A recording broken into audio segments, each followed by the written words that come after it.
Tenere versus Tracer, adventure bike against touring bike. Which would make the best choice for your next summer tour?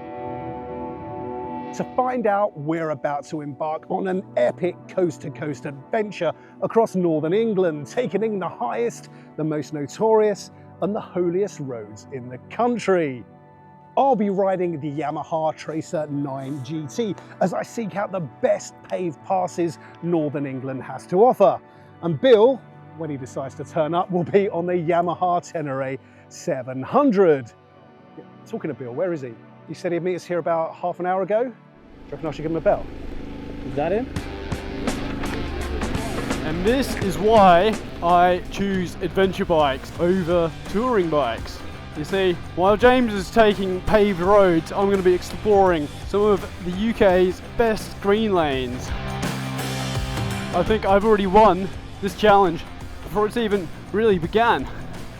You can't do this on a Tracer.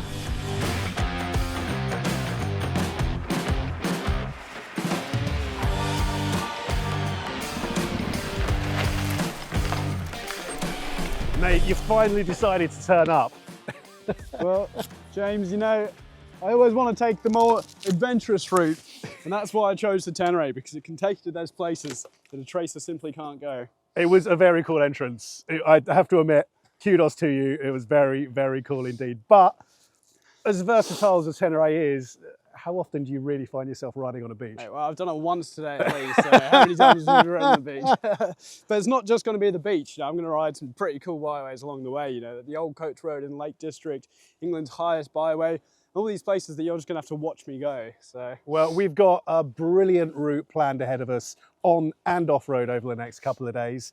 But the sun looks like it's setting behind us. There's a cold beer waiting for me in our hotel, which I'm going to drink while I watch you wash the sand and salt off your bike. Yeah, there's quite a bit already, yeah. Over the next 2 days, Billy and I will be riding coast to coast across country, from the Irish Sea at Askham-in-Furness all the way to the North Sea off the coast of Northumberland. And we'll be in a race against the tide to ensure we manage to ride across the Causeway that links the mainland to the Holy Island of Lindisfarne before it's flooded by the North Sea.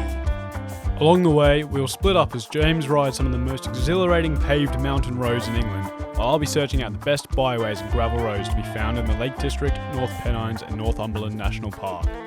But first, it was time to give the bikes a shakedown through the Lake District.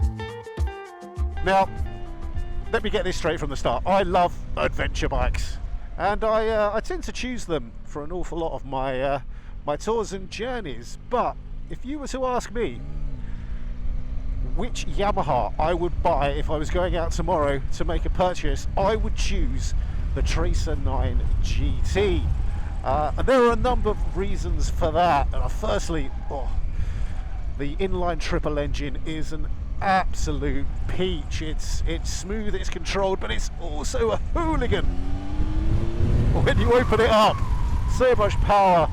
I absolutely love it.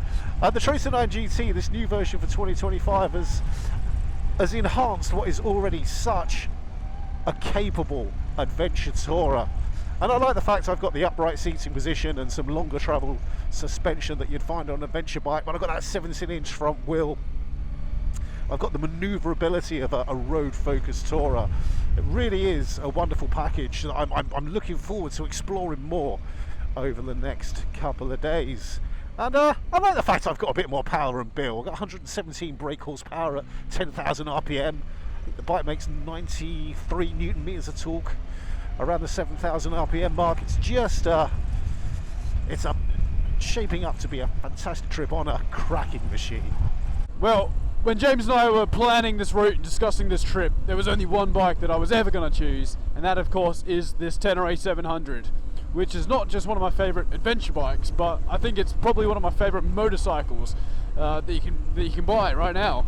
And this is my first time riding the 2025 model. And although it's still not as technologically sophisticated as James's Tracer 9, it has had some new tech added to it, including rider modes and traction control. So I'm pretty keen to see how they perform on and off-road, because unlike James, I'm going to be exploring some fantastic green lanes along the way. and that is why I love the Tenere. It's so versatile, and it's just so enjoyable on these twisty little Nadgery back lanes, as well as on some of the awesome epic green lanes that we're going to see. So I'm really looking forward to the next 2 days, spending time with one of my favourite bikes. What could be better?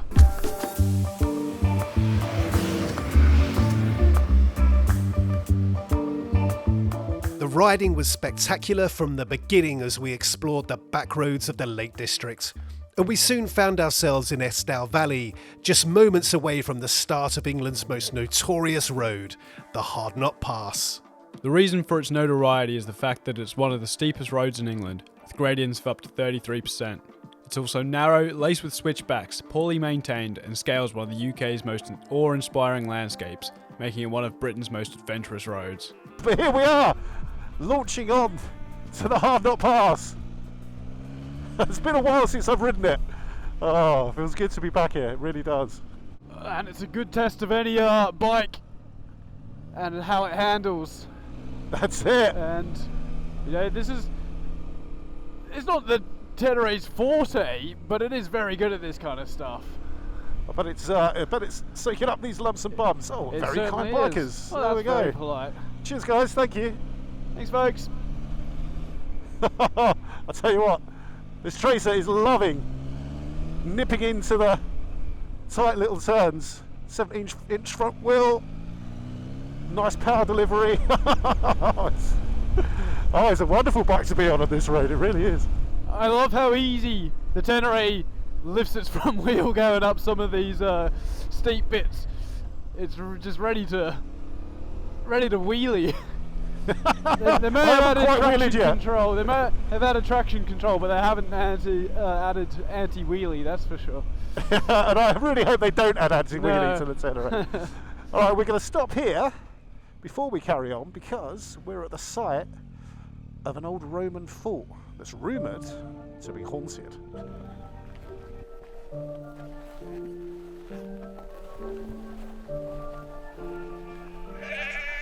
How you doing? Here we are. The Hardknott Fort. Inside Roman history, literally. Yeah. Once the home of 500 Roman auxiliaries, now the domain of sheep. How empires crumble. That's it. And forever being the biker, you get a cracking view of the road from up here. Yeah, yeah, it is amazing. Hardknott Pass in all its glory. The Romans must have been bikers themselves, hey, to build a road like that. Yeah. And it was built, was it about 120 AD? And it was an outpost. That's how the Romans basically managed the frontier of their empire, by building these forts. Amazingly, I think the soldiers were recruited from like the Balkans who served here. So they came from, Albania, shipped over here, 25 years of service, and then you've got a chance, if you've survived, to be a Roman citizen. There you go. What life. So after a quick pit stop at the Roman fort, we are tackling the Hardknott Pass proper, and hopefully you can see it twisting off into the distance up the hillside. It's an impressive sight. It's pretty massive, hey. Considering like the fort is built by the Romans, they certainly had a way of engineering epic things, whether it's a road or a fort, and it doesn't get better than this when it comes to biking roads in Britain, does it?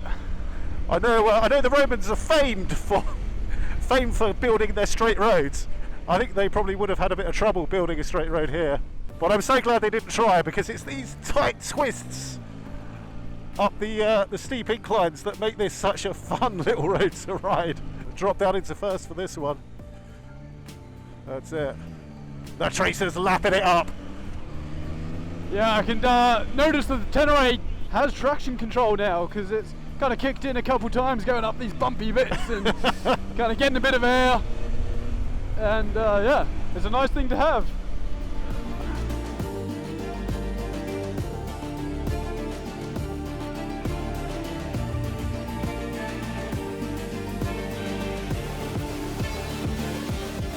So one of the joys of riding the Hardknott Pass in the Lake District is you come down the other side, turn left, and you find yourself on the Rhino's Pass, which is, for my money, just as fun.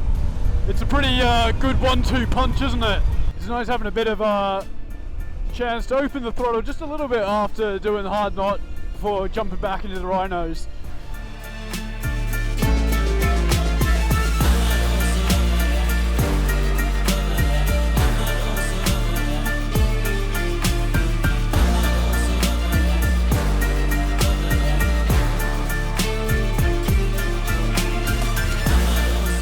Our morning's ride had served up some of the best biking roads in the UK, but it was soon time to make a pit stop in the bustling tourist town of Ambleside for a well-earned spot of lunch.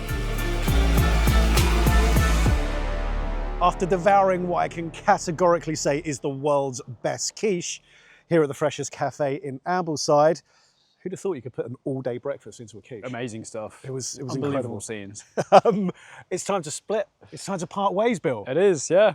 I know. I think you've got some pretty cool stuff lined up, but I think I'm going to do you one better because I'm going to ride one of the best green lanes, not just in the Lake District, but maybe in England, the old coach road. And I'm going to show you what the Tenere is capable of. I'm a little bit jealous of you riding the old coach road, but I will be riding instead the highest paved road in the Lake District, the Kirkstone Pass, and that is the type of pass that this bike is made for, and I cannot wait. I will see you on the other side, my friend. See you later. Have fun. So here we are on the struggle. Now by riding this road we miss out on a little bit of the Kirkstone Pass, but this is a steep, twisting piece of tarmac leading through a beautiful part of the world. And quite frankly, the sort of roads that the Tracer excels at. Well, I've never done this road before, this green lane, the old coach road. So I don't actually know where it is. Because I'm old school, I don't mess with that sat-nav malarkey. I just, I'm like a bloodhound for good roads. I just sniff them out to much annoyance of everyone else because they're waiting for me to catch up because I get lost every time. I think these sort of roads are what leggy adventure tourers are made for. I'm not hunched forward on a sports bike or a sports tourer, so I can see what's up ahead. I'm constantly peering around turns. But I'm nipping into turns, I'm enjoying the riding experience with plenty of sporty thrills. Oh, to hear that engine roar! Oh, and that is the end of the struggle as I join the Kirkstone Pass. This must be it, surely. Old Coach Road, public way. Sweet. That was easy. That was much easier than I thought it was going to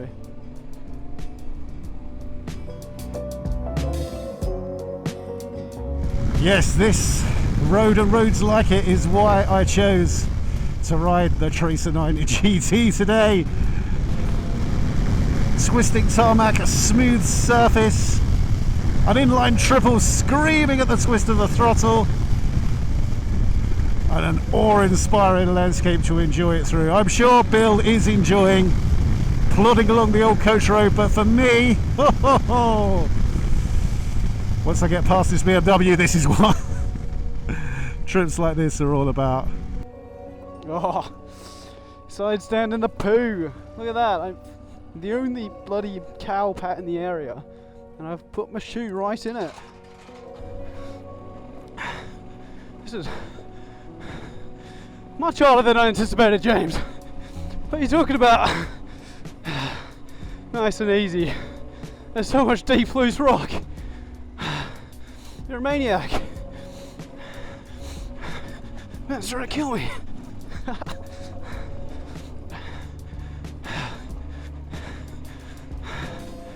This bike glides through turns.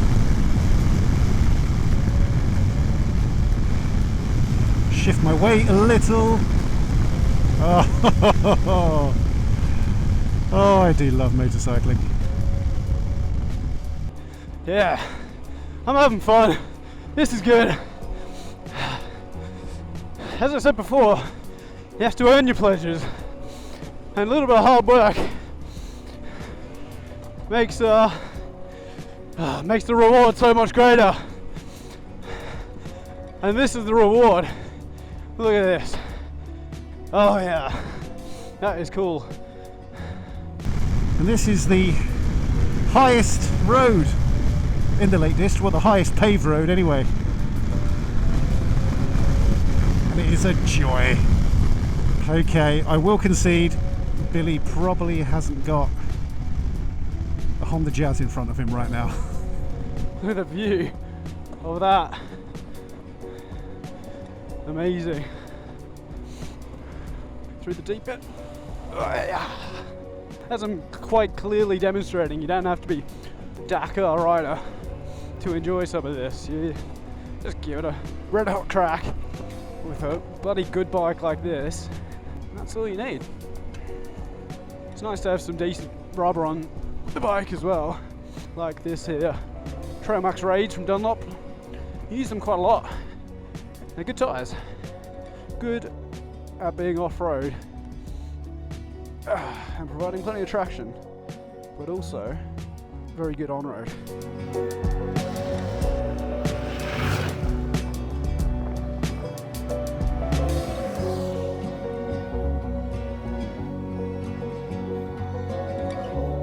Well, we're at the end of the old coach road, and I think we've got to prove that it's faster riding on the road than it is riding on a byway.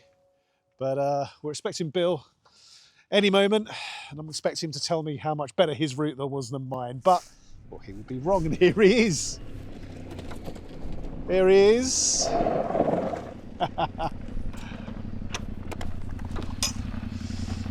Gate for you, sir. There he is, How is it?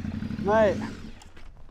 That was much harder at the start than I thought it was gonna be. You said it was like, oh, it's a little bit tricky, but It's quite steep at the start, isn't it? so steep and so deep. And those rocks are quite big and quite Yeah, deep, aren't they? yeah. Yeah. But mate, so much fun. What a cool lane. And when it opens up and you can just see for I miles, feel it's, like you're in Mongolia or something like that. yeah, it's so good. It's But really I have epic. to say, the Kirkstone Pass was also absolutely fantastic to ride. This Tracer 9 came alive when the tarmac was silky smooth and well maintained. The curves were sweeping. There were some S's. It was so much fun. Yeah, I mean, I love this bike. It's so good. And I so think, good, well, that is a yeah. joy of a Tenere, isn't it? And I've ridden Teneres plenty over the years, and that as soon as you take this thing off the beaten path, it comes alive. It does. Yeah. All All right, next step. back to it. The Lake District had more than lived up to its reputation, but it was now time to leave it behind and head into the North Pennines, where our ride would be getting seriously remote. To begin with, we were met with lush rolling hills and a sensational road as we climbed up the Hartside Pass, topping out at just over 1,900 feet.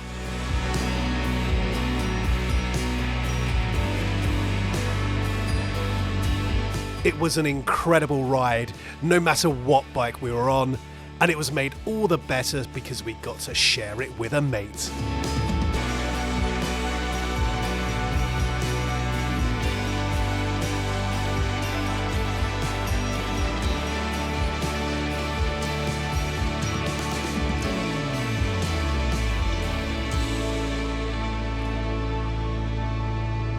As the sun began to set, I couldn't think of a more fitting way to end the first day of our coast-to-coast adventure.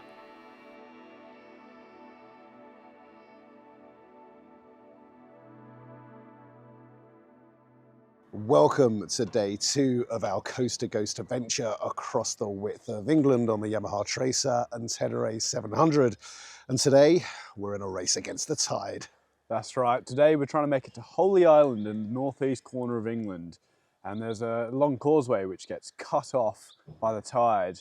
And to make it to Holy Island, we need to get across there before the tide rushes in and buries the causeway in seawater. Now, you might think that would be easy enough. We've only got about 160 miles or so to do, but we want to see some of the best roads and landscapes along the way. So in about 10 minutes time, when we finished a bacon roll and a coffee, we're going to be heading deeper into the North Pennines to ride the highest road and highest green lane in England. We're going to be exploring Hadrian's Wall, and we're going to ride one of my favourite roads in the entire world, There. the Kielder Forest Drive.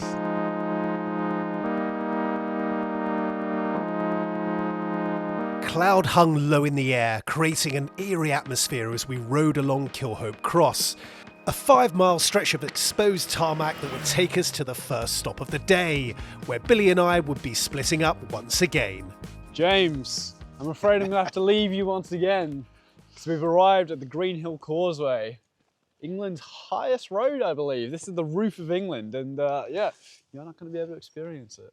No, I won't experience this one, but I reckon about a mile in that direction, I'm going to be riding Britain's highest paved road, which is going to be just as much fun. Yeah, sounds cool, mate. Sounds Yeah. cool. Well, let's go ride them. We'll meet up when they converge once again, and let's find out which one is the better road.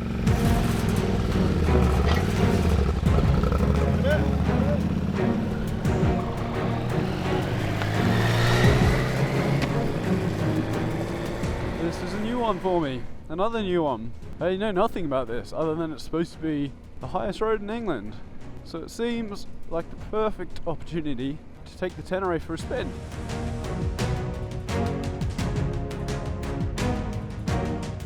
All by myself.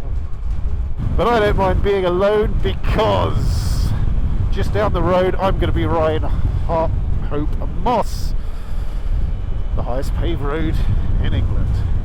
There's a lot of nice wildlife up here. A lot of ground nesting birds, different species, a lot of lambs. I feel really bad for startling them. There's a grouse hunting lodge or something up there on the left.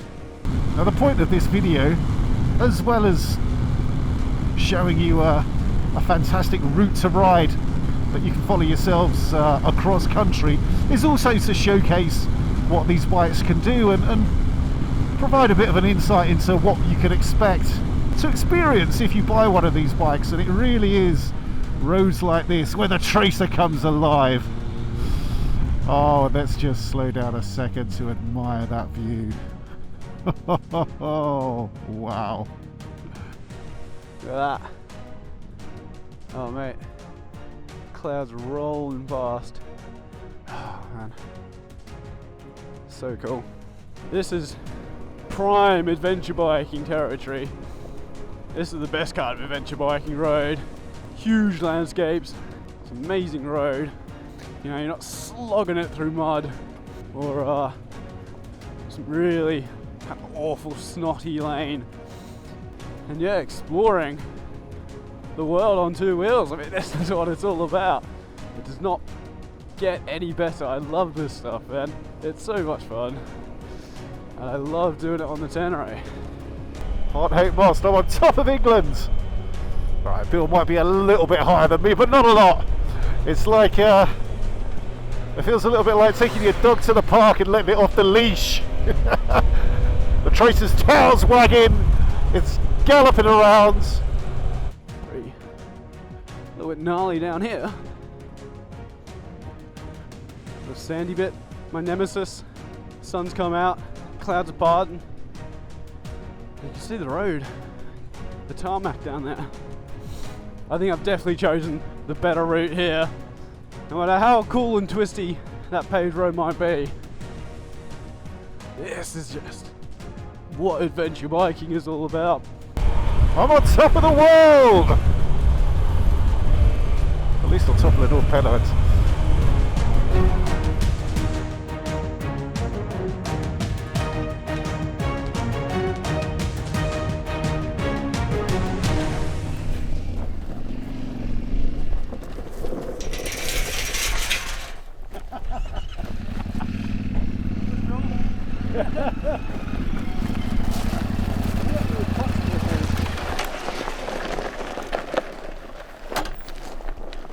Mate, what took you so long?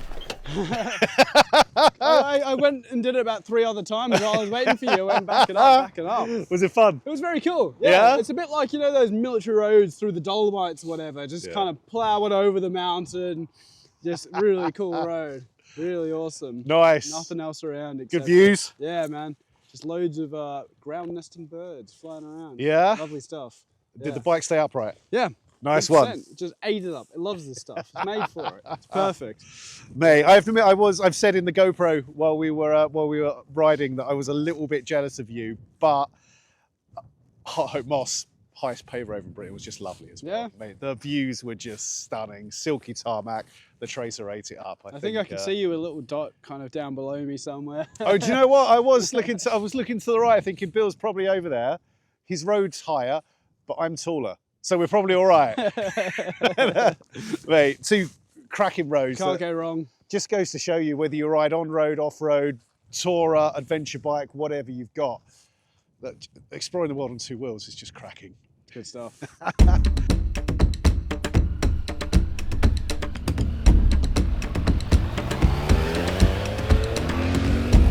Mate, does it feel good to be back on paved roads? It's very predictable. There's nothing shifting around underneath me, but it's quite fun. I mean, it's great coming straight off that amazing high green lane, straight onto this. I mean, what fun, and what better way to demonstrate the versatility of the Tenere? For me, one of the joys of a road like the Green Hill Causeway is just sort of the remoteness, knowing that really you're not going to meet anyone else, and you don't quite get that on a paved road. So while I'm still reckon my choice of bike was the better one, I'll give you that. That was a cracking ride. Maybe I'm just a bit of a loner or something, or maybe it's just because you've been in my head for too long, but it was nice to get away from everyone else and spend some time just riding by myself. There is something great about that. You're saying you didn't miss me, is that it? It's nice to have you back, mate. It's nice to have you back. Leaving the North Pennines behind, we travel north towards an iconic landmark that has inspired its own coast-to-coast journeys for some 2,000 years.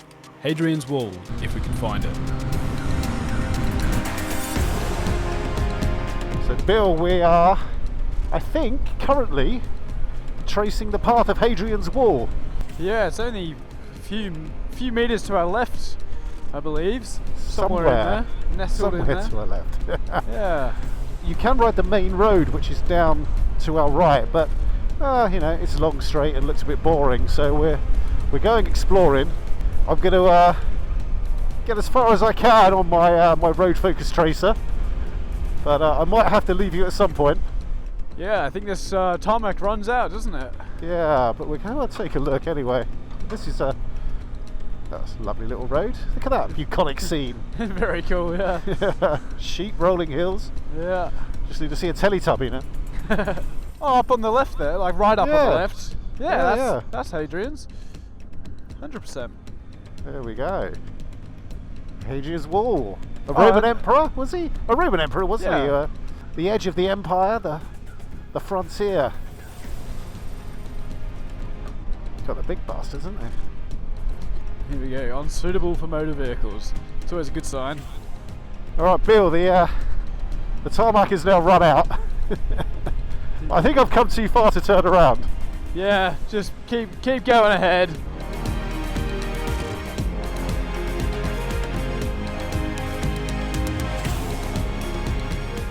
Right, this wasn't what the Tracer was built for. Won't stop you doing it. I don't know, who knows, who knows. I'll tell you what though, it's got a bit of suspension trouble, this bike, so it's certainly not unhappy riding on a little bit more rugged ground. Oh, that's a bit bumpy down that bit.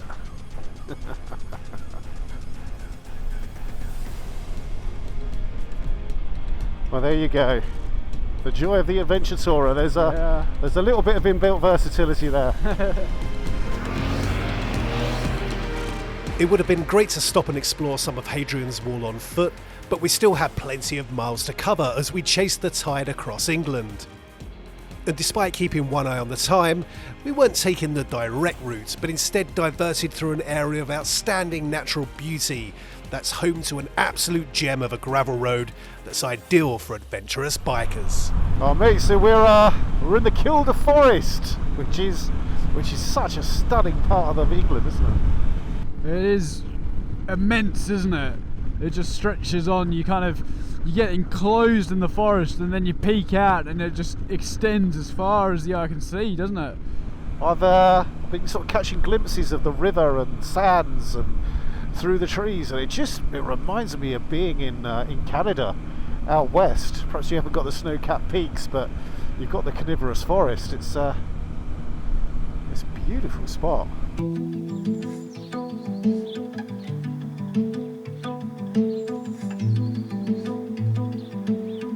James, we're here at what is probably one of the best roads in England, the Kielder Forest Drive. It's pretty epic, it's so much fun. It's gravel, it's 12 miles, twisting through the forest, through the hills. It doesn't get old, does it? But unfortunately, This is off-road. This is my terrain. I'm taking the Tenere. What are you gonna do? Well, I'm enjoying your enthusiasm immensely, but it is tempered by the fact that for this part of the route, I have more than one bike. It's 12 miles of gravel road through remote landscapes. It's absolutely beautiful. I've done the Kielder Forest drive before, but do you know what? That little section on Hadrian's Wall, it's given me a flavour for slightly more rugged terrain. So I'm going to come do it with you. Yeah? Yeah, I reckon the Tracer can do it. Bearing in mind, I've also been behind a Fiat Panda that's done it in years gone by. So if the Tracer doesn't make it, I don't know what that says. Yeah. But I've got a bit of suspension travel on this. Yeah, it's a 17-inch front wheel, but it's a gentle ride. A little bit of deep gravel every now and then, but I reckon you're there to help me pick it up if I drop it anyway.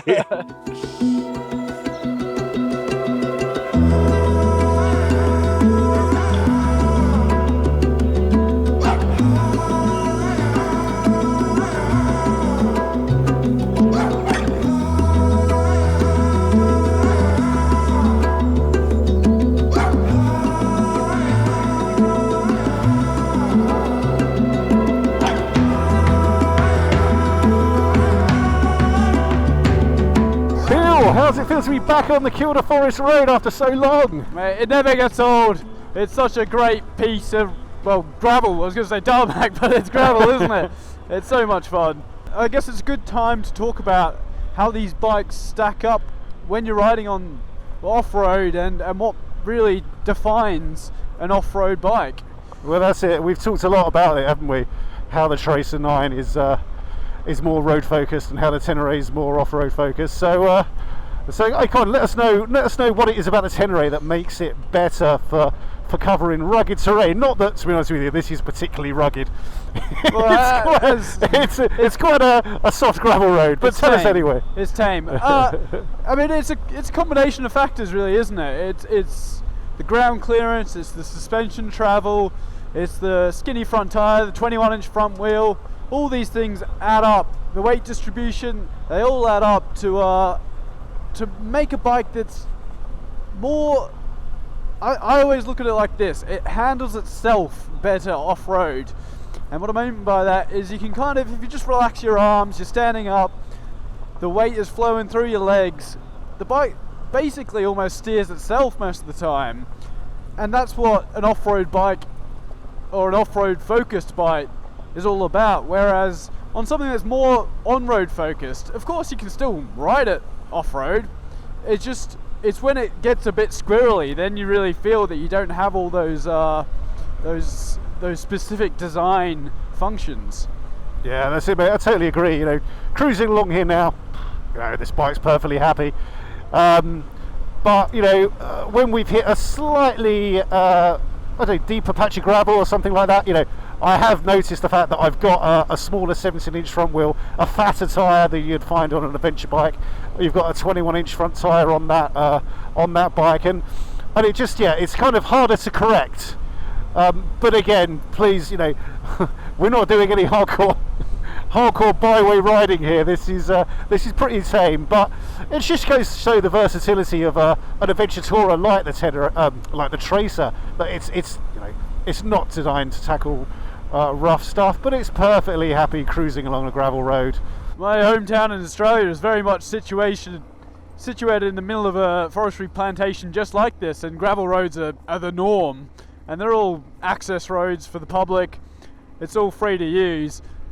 And so this is just, and much as it is here, this is just a normal road, but because gravel roads are pretty far and few between in the UK, it's a bit of a privilege, and it is just a lot of fun to get out on the bike and explore something like this.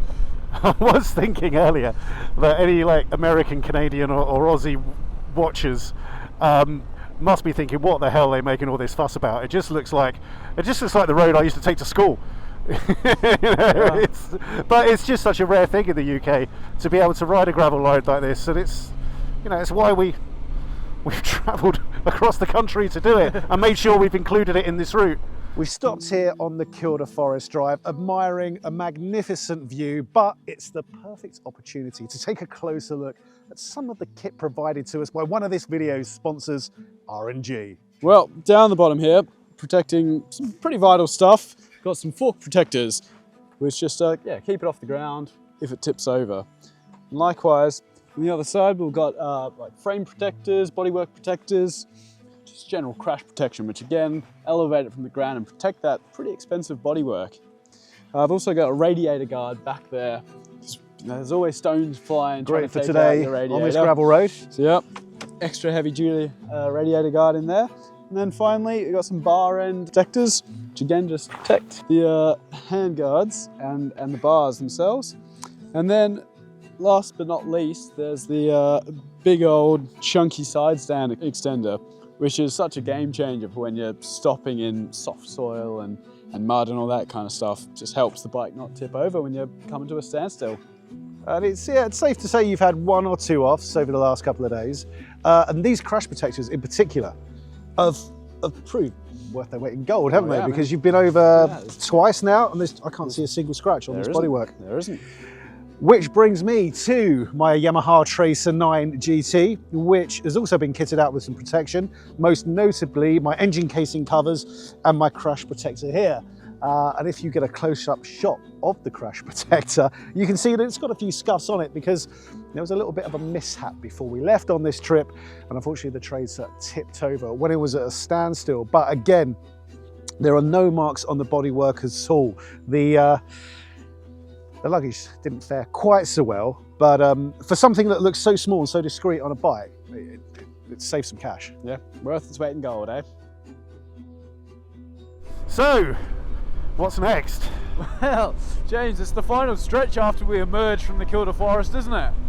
So yeah, we're going to ride through, well, beautiful part of the country, pick up hopefully part of St Cuthbert's Way walking path, because St Cuthbert was a big dog when it came to Holy Island and sainthood and whatnot, and then get to the North Sea and dip our tyres in the water.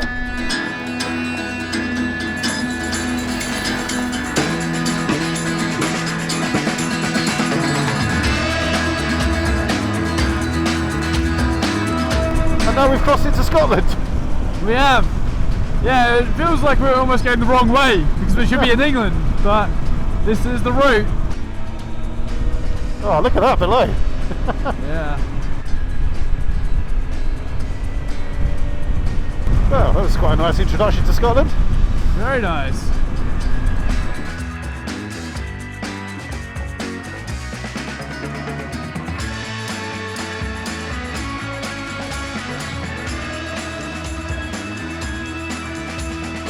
And I can see the sea, and I think I can see Holy Island. I think that might be it. That's it.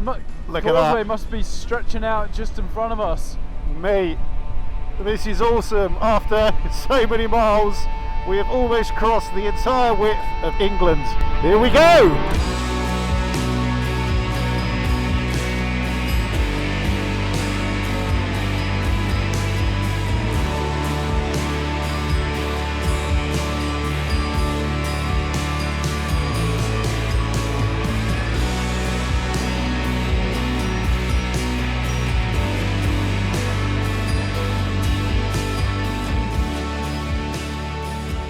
Well, mate, we've come a long way since since you rocked up behind me on that beach at Askham upon Furness. We have. All the way through the Lake beach to District. beach. The Pennines, the North Pennines, Northumberland. Kielder Forest. And then a dash across country, which really didn't need to be quite such a dash in the end, but hey, I'm glad we made it. Welcome to Holy Island.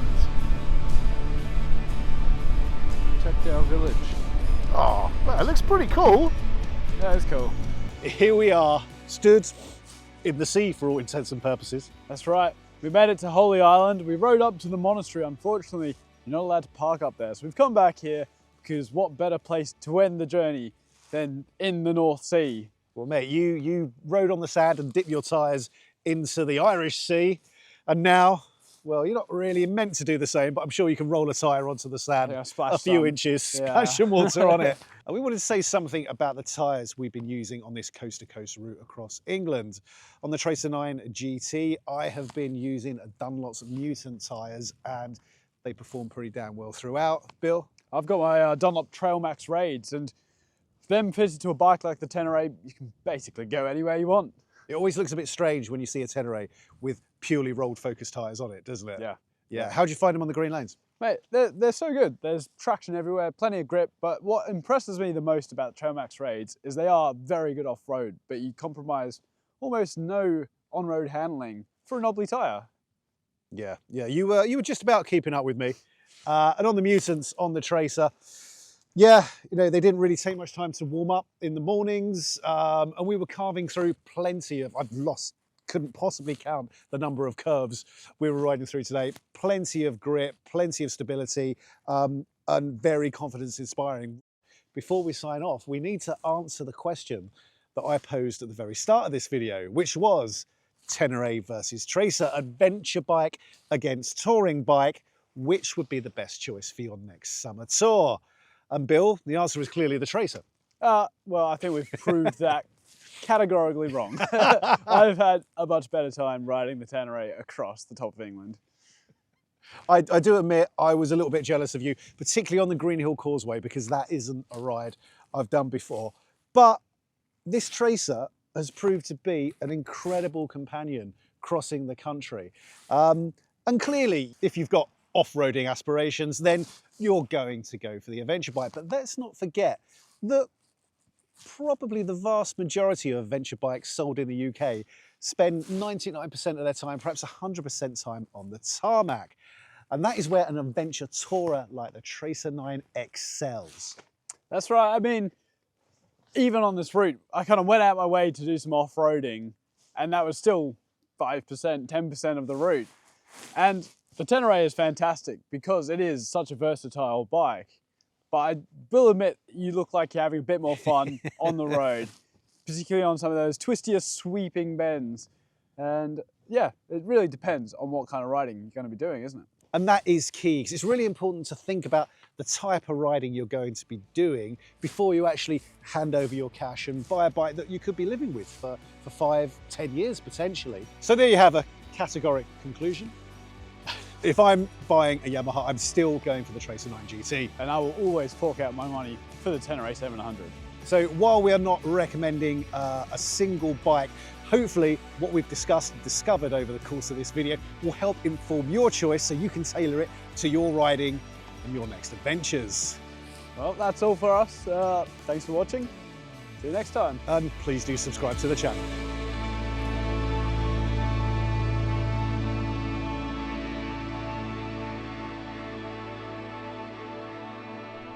You can't do this on a Tracer, but you can do this on a Tenere.